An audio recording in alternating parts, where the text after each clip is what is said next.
Hey friends, it's Dr. Sally here, and this is Headspace for the Workplace, a podcast on how to cultivate vibrant and psychologically safe and healthy workplaces. And we are joined today by Allie Clements from Perth, Australia, all the way on the other side of the world from me. And I'm so excited to have you on our show, Allie. What are the two things that people are going to walk away from our conversation today?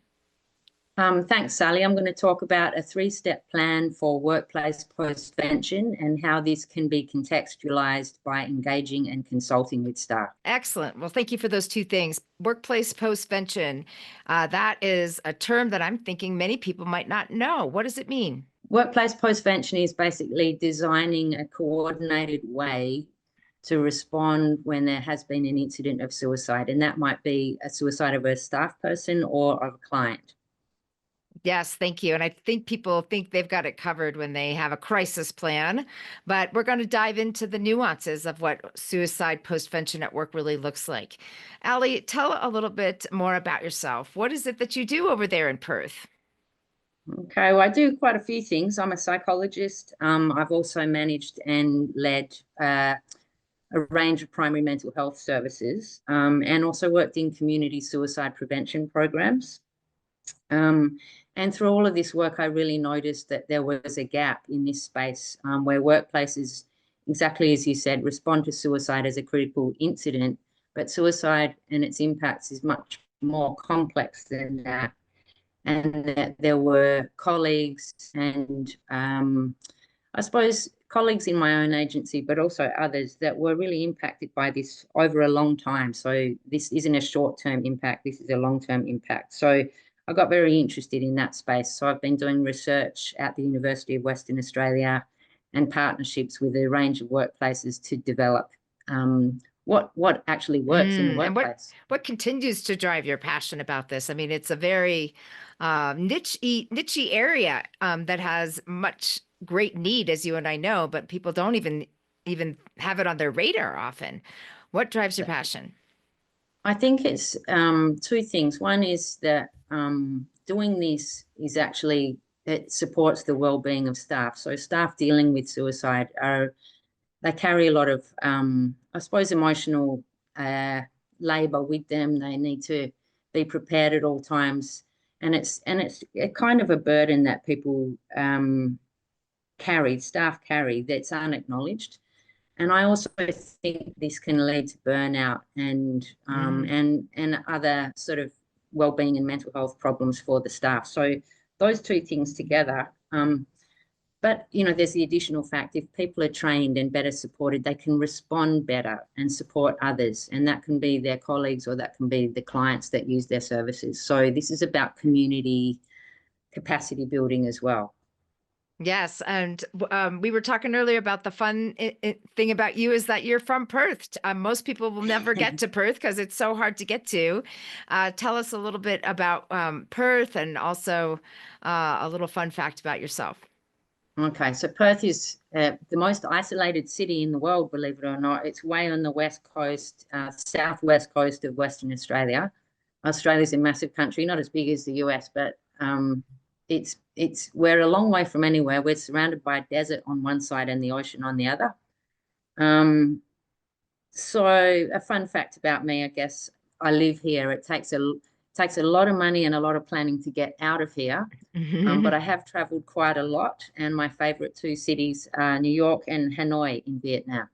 Yes, love both those places as well. And my fun fact about Perth, I told you, is because we get a lot of sensationalized media over here about your kangaroos. And I went running at the kangaroo reserve, and I was so scared when I saw the kangaroos running about. I'm like, leave me alone. But they were just little guys. I didn't need to be afraid. Yeah, it's the big ones that are scary. Yes, and they're so massive on the things you see on YouTube. But let's go back to the seriousness of postvention at work, because a lot of times people don't know what they don't know, right? They think it's never going to happen to me, and they most definitely have not invested resources or planning into developing any kind of protocol or tools or training. What are some of the mistakes that people make? Well, I think that's the biggest mistake. Like we know that more than half of us have been exposed to suicide in some way or another, just in our families and communities. But I would think, and we don't have the stats to prove it, but I'm working on it. I would Mm. think that staff working with priority populations are more exposed, right? So first responders or healthcare staff, but also others that work in financial and financial counselling or homeless services, all sorts of other groups. So the mistakes are really expecting staff to just manage this themselves, Hmm. because we know that leads to burnout. And it also doesn't, it's also, our research is showing it also puts the organisation at risk of legal claims, but also sustainability. So if you've got staff turnover because they're being burnt out, that's a problem. If you've got staff that can't do these responses well, your clients are going to be impacted. And if you don't look after your staff well enough, you've got a legislative problem. So for those reasons, I think you need to have training, you need to have organizational procedures, and you need to integrate all of that with local networks of support. Perfect. Well, that dovetails just great to your first takeaway, the three-step plan. Let's dive into each one of those nuggets and what's involved in designing this three-step plan. Okay, so I've developed a model over working with 22 different agencies, and you can read about this on my website, and it's been published in Crisis magazine, a Crisis journal. The three steps are basically engaging people to understand what their needs are. So it's a consultative process, and there's a few different elements that come out of that. One is training, another is a procedure, and the other one is networks of support. So not just within the agency, but outside, so that we can build and support capacity across sectors. And I think that together those three things really help prepare staff to make these responses effective, and also support them in terms of how they are impacted afterwards. So Mm. it's a cycle, like suicide prevention and postvention is a cycle, where you do protective stuff to prevent, but you also support and facilitate response and recovery. It's the same approach, but in a workplace context that's targeted to what those people do and what they need. Oh, excellent. So what would go into a training and who's being trained? Good question. So it seems like the staff that are responding to clients need one kind of training, and the managers need another kind of training to support staff. So we design it according to what those needs look like in each different context. And we've worked with child and family support agencies, we've worked with universities, we've worked with funeral staff, we've worked with a bunch of different organisations, and each time it's slightly different, but that is fairly consistent. Like the staff want to know, am I doing the right thing for my clients, and what do I need to do to respond effectively and support them? But the managers need to know, how am I going to, in my workplace, how are we going to support our staff doing this frontline work?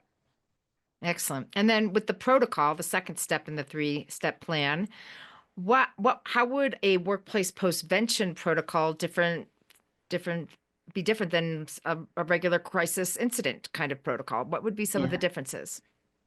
One of the differences is, like I've developed guidelines over this last 6 years of research, and one of the differences is that it's a longer timeline. And I know that you talked to Tim from Standby in Australia also about this, the long lead time of postvention. So you don't just do it like a critical incident where you do the action review after action review and then it's done. It's not done, because staff have the same questions that we all have following a suicide, where they feel like, have I done enough? Did I do the right thing? Why didn't I see it? Like they've got questions for themselves. And so to put a procedure around the staff that deals with the immediate impact, but also the ongoing Mm. process of understanding and responding and recovering from this is really important. So it's a stepped out process that goes for at least 6 months, and it's got set timelines for the immediate emergency, but then also what managers can do to check in with staff and self-care and support, and like things that we can use in professional development and all those kind of things. So like it's a wraparound. It's a wraparound rather than just, okay, we've managed our risk and now we've moved on. Excellent. Yes, I think that's a really important piece for employers to note is that I know in the United States, we often get 3 days. That's it. 3 days to put the estate together and, prepare for the memorial service and, let alone your emotional needs. And then you got to come back, and caring employers, of course, will have some grace around that and some accommodations, but you're pretty much expected to be back in the saddle, certainly within a month. And that's the grief around suicide is very complicated for a lot of people. There's trauma involved. There's disenfranchised pieces where you can't really talk about it to certain parts of your support system. Like it's very complicated, especially if it's a partner or a child. It's not going to take 3 days. It's, you're lucky if you're going to find some kind of footing in 3 years. So how can the workplace kind of support that process is really important. All right. Your last part is around the localized supports. So what did you mean when you emphasized the localized supports as part of the 3-step plan? Sally, that's about really working with the staff group to understand what's in their local, what's in their local suburb, what's in their local city that is tailored to and can support suicide bereavement and recovery. That's different in each place. There are national helplines and national services, but like what's locally available. And also my interest in that is that once more workplaces get across this, they can support each other. So workplaces in similar sectors can offer support. One of the examples of that is I was lucky enough to be asked to develop a suicide and sudden loss response framework for first responders here in WA. And they use a common framework, and they use that framework to guide their individual agency responses, but they can also use that framework as a way to support each other. So because the impacts are multi-level in an organization, that the staff, the management, other colleagues, everyone will be impacted at a different level. And sometimes those people are responsible for running a response. So having external agencies that are in your, I suppose, in your sector and understand the way you work is really important. That's what everyone tells us. They don't want an external party that doesn't understand them, that doesn't work in their world. They want people that, like a peer-to-peer thing, but between workplaces. Yeah, I've got a perfect story for that example. I was working with a large construction company, and one of their very senior executives died by suicide. And of course, everybody knew him. This is a massive company, and everyone knew this person. And so we worked with them on this postvention piece. Well, many years later, there's another company whose executive died by suicide. And they, of course, they're feeling like they're the only ones this has ever happened to. Their whole company's rocked. And I said, I know another company this has happened to. Would you like to talk to their CEO? So then CEO talked to CEO, and it helped the first CEO kind of make meaning out of what they went through in supporting the second CEO, and it was really helpful for both parties. So that real deep connection, not just an off the shelf, cold approach to this, but really understanding the localized collection and your second takeaway, this contextualize as you're designing it and you're consulting with key staff. What are some other ways that you're contextualizing this 3-step plan to make sure that it's by, about, and for the people that it's supposed to serve? Yeah, well, it's really understanding their experience. So it's really using the lived experience of staff. What have they done in the past? How did they feel about its effectiveness? What else would they like? But importantly, it's looking at what's the capacity of the workplace. Like we don't want just an off-the-shelf framework. We don't want something that they're not going to be able to achieve. That we don't want something that's going to sit on a shelf and only get used in emergencies. We want this to contextualize as part of the development of that workplace, so that people maybe get trained a bit in induction, or they get it in their professional development. Like it's an ongoing live thing that we integrate into the workplace. So it's contextualized by experience, but also by what's happened and what's happening. So it's an ongoing improvement process that's unique to that organization. But importantly, it doesn't overestimate what they can do. It Yes, and I just, love it's that. tailored to where they're at. The Yeah. co-designing of the people who are living through it can help you and everyone anticipate, what do you already have Yes. in place, what do you anticipate the needs are going to be, what resources are on hand, who's going to do what, and who's got the bandwidth to do what, and really Yeah. understanding that before you get to the crisis, because it's very hard to figure that out when everybody is just trying to figure out how to breathe. So excellent process Exactly. all the way around. So I'm going to go back and just do a quick recap, and then I'm coming back to you for your final takeaway thought that you want make sure that everybody remembers. If you're just tuning in, I am speaking with Allie Clements from Perth, Australia. We have crossed paths through the International Association of Suicide Prevention's Workplace Special Interest Group, and we have a real keen passion for how workplaces show up for people who are bereaved by suicide. In our chat, we talked about the importance of designing a 3-step plan that involves a tiered approach to training, so one for general staff and one for managers. We talked about developing a protocol with the mindset that this is not going to be turned around in just a couple of days, but it's going to have a long tail.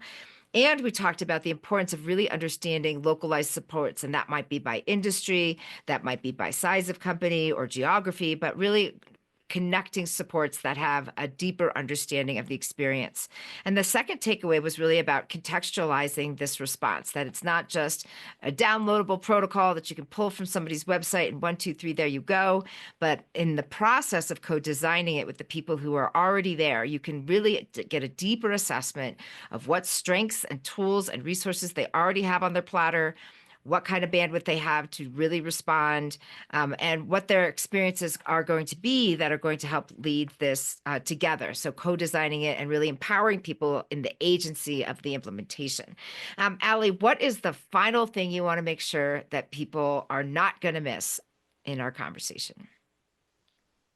Thanks, Sally. The final thing is really that preparing for suicide postvention is suicide prevention. So it's a really overlooked area, and it's important to get onto it. Yes, yes. I think that's something that we all also overlook, that, grief feels like something you're supposed to resolve and move through, and there's tasks and all these things. But for suicide, those conversations, especially in the planning process, are really just opening up a very important conversation about suicide in general. And for people who might be struggling and they see that openness and they see that willingness for support, it really does lend itself to a very good prevention conversation as well. Allie, this has been delightful as always. I'm so glad to have a wonderful friend over there in Perth, Australia. If people want to connect with you to learn more about your program, about your research, or maybe to have you do some training with them, what's the best way for people to get a hold of you? You can just jump onto my website, allieclements, or one word.com. All right, we'll put that into the show notes for sure. Thank you for your time, for your passion, for your work to legitimize this through your study. And thanks for saying hi and connecting with me. I hope our paths continue to cross in many different ways as we move forward. Thank you to the huge team. Thanks, Sally. You're welcome. Thank you to the huge team who's helping us put this together and get it into your ears or your eyes if you're watching it on YouTube. Of course, that's Chase and Mitchell and Elias and Whitney and so many others. Dave, our incredible sound engineer. It takes a village to pull something like this together. And thank you to all the listeners who are making time for this conversation today. Leading into this conversation tells me that you care about your workforce and you're trying to up your game. So good on you. So in closing, working minds work well together. There's lots we can learn from each other to improve the well-being of our workplaces. Until we meet again, take care.